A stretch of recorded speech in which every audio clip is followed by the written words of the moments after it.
Get ready for your daily dose of marketing strategies and tactics from entrepreneurs with the guile and experience to help you find success in any marketing capacity.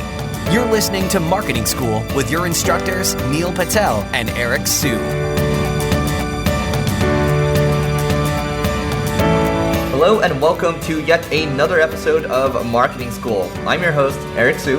And I'm Neil Patel. And today we're going to talk about what kind of content you should be publishing on LinkedIn. So first and foremost, about a couple years ago, I believe, LinkedIn opened up the publishing platform to everyone so they can kind of build their brand and just write content so everyone can see it. And, they've built up their organic traffic quite a bit just by opening up their platform. And yeah, I guess, we can jump into talking about the benefits of being able to do that. So I can kick things off. What I will say is recently, this is an interesting story, somebody that decided to publish a post on top digital marketing agencies. And interestingly enough, that actually ranks well on Google, and we actually get leads from that very post. So, there is benefit to writing stuff on LinkedIn. It will rank in Google. And, for us, what I do on LinkedIn personally is that I take some of our content that's been around on our site at least over 3 weeks. So Google has indexed it on my site. And then I'll put it onto LinkedIn as well to, try to get it more eyes.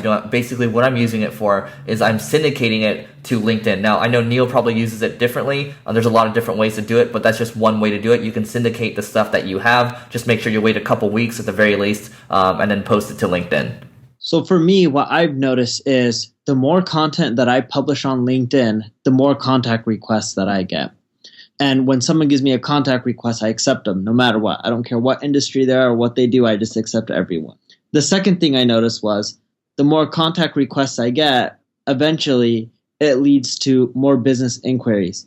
I don't notice the business inquiries happening right away, but as my contact base keeps growing, my amount of business inquiries that I get from LinkedIn each month goes up. Now, granted, there's some seasonality because I'm in the B2B realm, like December is a bad month. And also the amount of junk requests that go up as my contacts go up also increase, but that I don't care about. My assistant just filters through all of that. With LinkedIn, I've also found that when I take content from my blog and then publish it later on LinkedIn, it doesn't do as well compared to if I just write unique content for LinkedIn. Because unique content on LinkedIn tells people that, hey, if I want to read Neil's stuff on LinkedIn, it's only going to be here. It gives them a reason to follow my LinkedIn page and read every single post versus being like, oh, I can just find that on his blog. So I look at it as an independent channel, and I found that to be much more effective. When I just took my blog content and I put on LinkedIn, it didn't do that well, and I didn't get as many contact requests.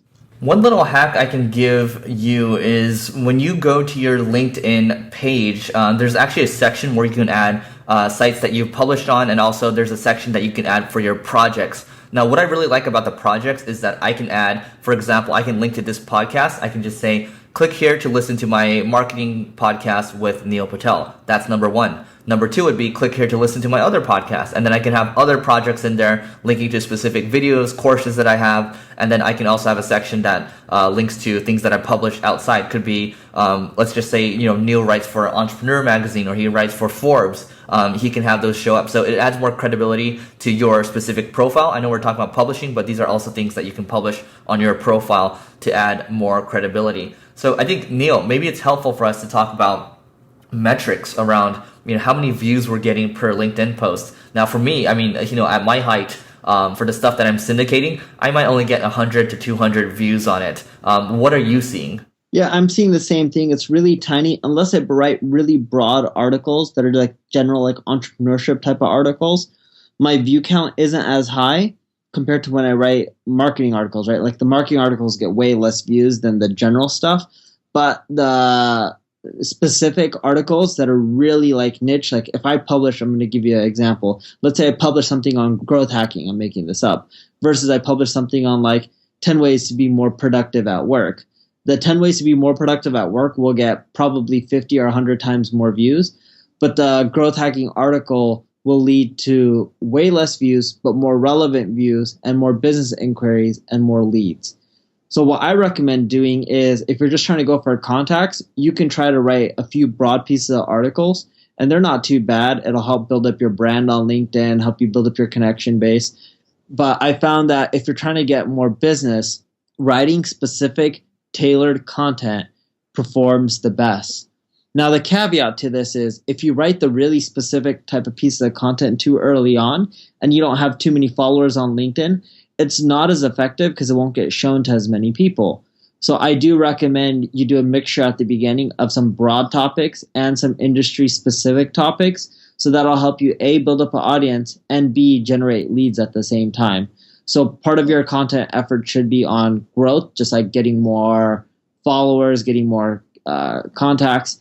And then the second part should be on writing very specific content pieces that can rank well on Google and drive leads. And people on LinkedIn would be like, oh, wow, Eric or Neil's really smart. I should hire him, right?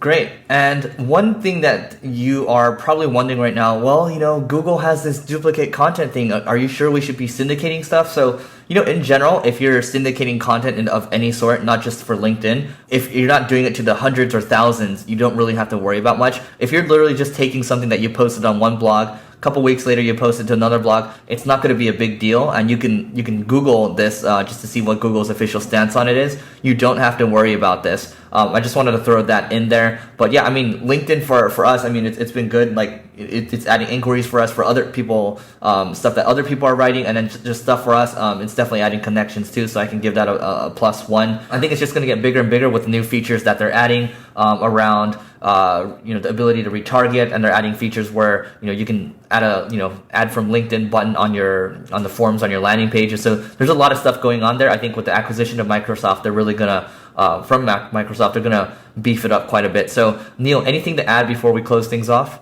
If you blog on LinkedIn, this doesn't mean that you don't need a personal blog. If you can only blog like once every blue moon, then by all means, only do it on LinkedIn. But I ideally recommend having both still. Great.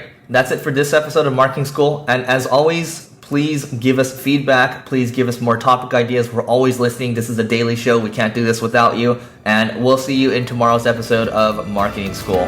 This session of Marketing School has come to a close. Be sure to subscribe for more daily marketing strategies and tactics to help you find the success you've always dreamed of. And don't forget to rate and review so we can continue to bring you the best daily content possible. We'll see you in class tomorrow, right here on Marketing School.